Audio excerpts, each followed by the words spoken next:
오늘 말씀을 봉독하겠습니다. 사사기 21장 20절에서 25절 말씀입니다. 거룩하신 하나님의 말씀입니다. 베냐민 자손에게 명령하여 이르되 가서 포도원에 숨어 보다가 실로의 여자들이 춤을 추러 나오거든 너희는 포도원에서 나와서 실로의 딸 중에서 각각 하나를 붙들어 가지고 자기의 아내로 삼아 베냐민 땅으로 돌아가라. 만일 그의 아버지나 형제가 와서 우리에게 시비하면 우리가 그에게 말하기를 청하건대 너희는 우리에게 은혜를 베풀어 그들을 우리에게 줄지니라. 이는 우리가 전쟁할 때에 각 사람을 위하여 그의 아내를 얻어주지 못하였고 너희가 자유로 그들에게 준 것이 아니니 너희에게 죄가 없을 것임이라 하겠노라 하매 베냐민 자손이 그같이 행하여 춤을 추는 여자들 중에서 자기들의 숫자대로 붙들어 아내로 삼아 자기 기업에 돌아가서 성읍들을 건축하고 거기에 거주하였더라. 그때 이스라엘 자손이 그곳에서 각기 자기의 지파 자기의 가족에게로 돌아갔으니 곧 각기 그곳에서 나와서 자기의 기업으로 돌아갔더라. 그때 이스라엘에 왕이 없으므로 사람이 각기 자기의 소견에 오른 대로 행하였더라. 아멘. 여러분은 사사기 21장을 읽으면서 어떤 생각들이 드시나요? 어쩜 저럴 수 있나, 너무하다라는 생각이 혹시 드시나요? 그저 나는 저 사람들과는 다르다라는 듯이 그렇게 남의 일처럼 보이시는지요? 지나친 동족 간 내전으로 한 지파가 전멸의 위기까지 오자 이스라엘 백성들은 그제야 자신들이 지나쳤노라 깨달았습니다. 정신을 차리고 보니 여기까지 와버린 후에야 알았습니다. 자신들이 이미 다 일을 버려놓은 후에 그제야 하나님께 이 사태를 어찌하면 좋겠냐라며 물어봅니다. 사실은 이제라도 물어보는 척 했지만 결국 내 안에 답은 정해져 있는 질문이었습니다. 인간이 이렇게 미련합니다. 이렇게까지 어리석고 또 미련합니다. 사사기의 마지막은 이렇게 돼 있습니다. 그때 이스라엘 사람들에게는 왕이 없었다. 그래서 사람들마다 자기가 하고 싶은 대로 했다. 이 사건의 최종 결론이자 사사시대 전체의 결론입니다. 하나님을 떠난 사람들이 결국에 자기 소견에 오른 대로 그렇게 자신이 그저 하고 싶은 대로 살았습니다. 그들에게는 왕이 없었습니다. 여기서 말하는 왕은 무엇일까요? 제도적인 것을 말하는 게 아닙니다. 여러분의 중심에 진정으로 따르고 있는 것이 무엇인지를 말하는 것입니다. 그렇다면 여러분에게 왕은 무엇입니까? 조금 더 쉽게 질문을 드리겠습니다. 결국에 여러분의 인생에 가장 중요한 것은 무엇인가요? 이성을 우리가 잃지 않은 상태에서 남들을 충분히 의식할 수 있는 상태에서 예배를 드린다거나 혹은 교회 사람들과 함께 있다거나 할 때 하는 선택이 아니라 여러분의 일상에서 우리의 인생에서 결국에 중요한 것, 끝끝내 우리가 결국에는 선택하고야 마는 그 무엇, 그것이 무엇이냐라는 겁니다. 누군가에게는 돈입니다. 그리고 또 누군가에게는 자기 자신입니다. 그들에게 있어서 왕은 하나님이 아니시고 결국에는 자신이 하고 싶은 대로 사는 것이었기 때문에 끝끝내 어떻게든 방법을 찾아서 헤매였던 겁니다. 피할 수 있는 조건들을 찾았고 그럴듯한 핑계를 찾아내기 위해서 발버둥 쳤던 겁니다. 그런데 여러분, 하나님께서는 결코 이런 일을 기뻐하지 않으신다라는 겁니다.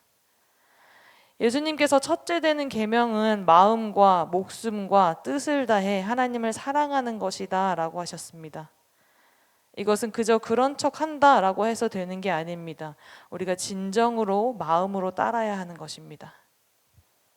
우리가 수없이 하나님께 살아가면서 하는 여러 가지 질문에는 그 모든 질문의 사실 그 내면에는 사실은 하나님을 사랑하는 것보다 내 마음대로 살고 싶은, 결국에는 어쩌면 내 안에 답을 정해놓고 하는 질문들이 많지 않을까 싶습니다. 성경적인 어떤 근거가 필요하다라기보다는 사실은 마음으로 하나님을 왕으로 두고 싶지 않고 그저 내 욕구대로 살고 싶다라고 하는 일종의 어떤 어리광 같은 마음이 아니었을까요?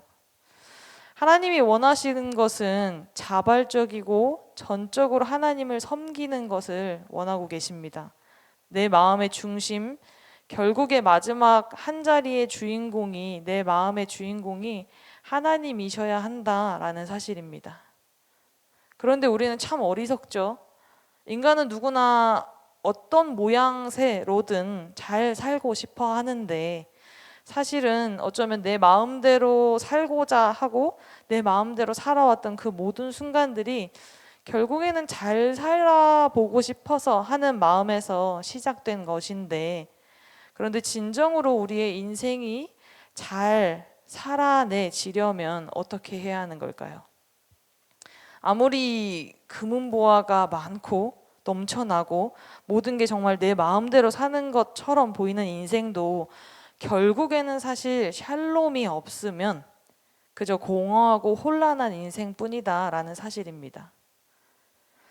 그렇다면 다시 한 번 더 여러분에게 질문 드리겠습니다. 여러분의 일상에서, 여러분의 인생에서 결국엔 선택하고야 마는 것은 무엇인가요? 돈, 자기 자신, 명예, 이런 것들이신가요? 우리는 유한한 것에 우리의 인생을 허비하지 않기를 원합니다. 하나님께서 왕으로 다스리는 것이 없으면 결국에는 나라도 교회도 그리고 내 삶도 결국에는 샬롬 없음, 혼란하고 공허한 상태가 될 것이다 라는 사실입니다. 그것이 자기 자신을 해야 하는 일인 줄도 모르고 전쟁과 탐욕을 위해서 그렇게 살게 될 것입니다. 발버둥 쳐서 어떻게 해서라도 말씀으로 정당화하더라도 내가 변하지 않으면 결국에 우리의 인생이 샬롬 없음이라는 상태가 될 거라는 겁니다. 그렇다면 여러분은 무엇을 위해 살아가십니까? 여러분의 인생의 왕으로 자리하고 있는 것은 무엇입니까? 생명이 아닌 돈을 목적으로, 생명이 아닌 내 욕심을 목적으로 살아가는 우리가 사사시대에 그들을 비난할 자격이 과연 있는지 모르겠습니다. 나의 오늘이 결국에는 그들과 다를 바 없는 인생이 아니었는지 우리는 이 시간 되돌아보길 원합니다. 왕이신 주님의 말씀을 듣기 위해서 잠잠히 귀 기울이지 않으면 어쩌면 내 속에 꿈틀대는 나의 욕망대로 또 내 생각대로 그렇게 사라지게 될 것입니다.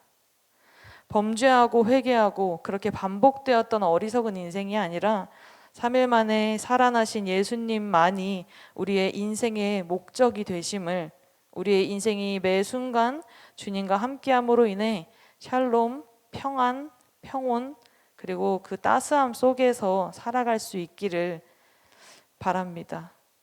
비록 오늘의 매일매일이 어쩌면은 내가 마주해야 하는 실제 나의 오늘의 하루가 정말 여러 가지 문제들과 버거운 벅찬 일들로 숨이 막힐 지경에 처해 있을지도 모르겠습니다. 그러나 그럼에도 불구하고 나의 생각이 아니라 하나님의 뜻을 구하면서 오늘의 나의 하루가, 나의 인생이 샬롬이 있는 하루가 될 수 있기를 소망합니다. 기도하겠습니다.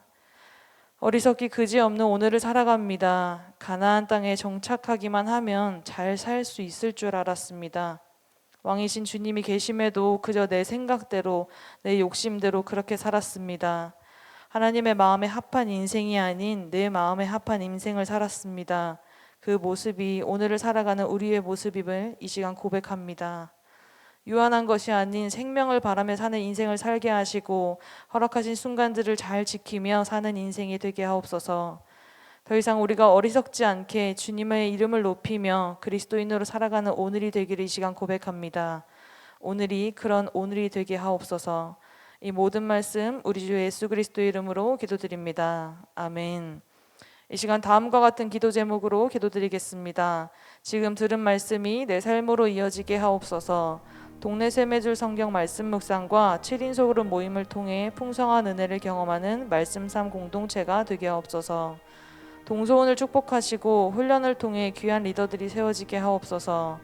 청년부 여름 수련회와 의료 선교를 축복하시고 귀한 열매와 은혜들이 넘쳐나게 하옵소서.